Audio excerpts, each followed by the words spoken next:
एक पार्टनर का जो कैपिटल अकाउंट है वो क्रेडिट हुआ है विद ₹80,000 ड्यूरिंग द ईयर। तो साल के दौरान उसका जो कैपिटल अकाउंट है वो क्रेडिट हुआ है विद ₹80,000। अब आपसे पूछा गया है स्टूडेंट्स कि बताइए कि इनमें से कौन सा जो है वो इस क्रेडिट का कारण हो सकता है, कि इसके कैपिटल अकाउंट में जो ये अमाउंट क्रेडिट हुआ है 80,000, तो इनमें से कौन सा जो है वो उसका कारण हो सकता है। आपको 4 ऑप्शंस दे रखे हैं। क्या ओपनिंग बैलेंस उसका कारण है, क्या ड्राइंग्स ड्यूरिंग द ईयर उसका कारण है, क्या लॉस ड्यूरिंग द ईयर उसका कारण है, या फिर capital introduce during the year उसका कारण है। तो स्टूडेंट्स, ओपनिंग बैलेंस इसलिए नहीं हो सकता क्योंकि यहाँ पे बात हो रही है ड्यूरिंग द ईयर की, यानी साल के दौरान, और ओपनिंग बैलेंस तो साल के शुरुआत दे रखा होता है ना स्टूडेंट्स। और दूसरा कारण ओपनिंग बैलेंस के ना होने का, तो ओपनिंग बैलेंस तो क्रेडिट भी हो सकता है और डेबिट भी हो सकता है कैपिटल का, ठीक है।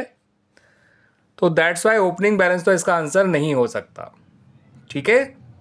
एक तो बात यहाँ पे ड्यूरिंग द ईयर की हो रही है और ओपनिंग बैलेंस साल की शुरुआत का होता है on the opening date of the year, और दूसरा कि opening balance of capital can be a credit balance और can be a debit balance. That's why opening balance तो हो ही नहीं सकता।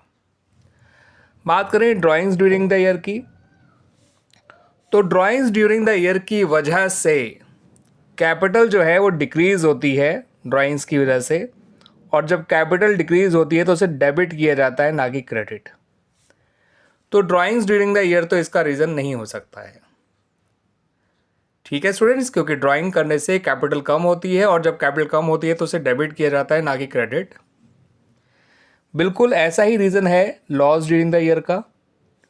लॉस की वजह से भी कैपिटल डिक्रीज़ होती है और जब कैपिटल डिक्रीज़ होती है तो उसे डेबिट किया जाता है, ना कि क्रेडिट। तो लॉस ड्यूरिंग द ईयर भी इसका रीज़न नहीं हो सकता है, ठीक है स्टूडेंट्स। तो फाइनली बचा कैपिटल इंट्रोड्यूस। तो आंसर तो यही है आपका, this the right answer is capital introduce during the year.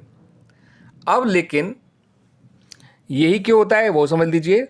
जब कैप की जाती है बाय द पार्टनर, तो as a result of that उसकी कैपिटल इंक्रीज होती है, और जब कैपिटल इंक्रीज होती है तो उसे क्रेडिट किया जाता है, ठीक है स्टूडेंट्स।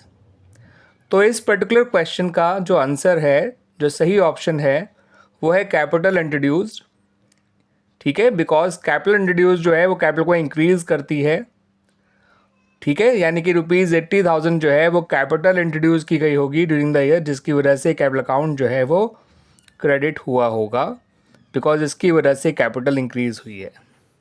क्लियर स्टूडेंट्स, आगे समझ में आपको ये पॉइंट।